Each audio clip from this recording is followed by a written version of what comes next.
नमस्कार शुभ सकाळ। आज मो कथार आउ गोटे निराट सतकथा। आसंता काली राज्य सरकार आयुष्मान कार्ड रो शुभारंभ करिसेंती सारा ओडिशा रे। तेबे आसंतु जानिबा आयुष्मान कार्ड एवं पूर्वरु प्रचलित थिबा बीएस कार्ड मध्य रे फरक।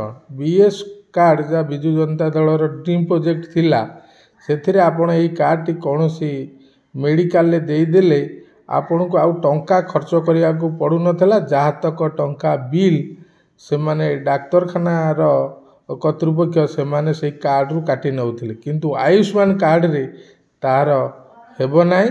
प्रथमे आपन को टंका दबा को पड़िबो, परवर्ती अवस्था रे आपन को सही टंका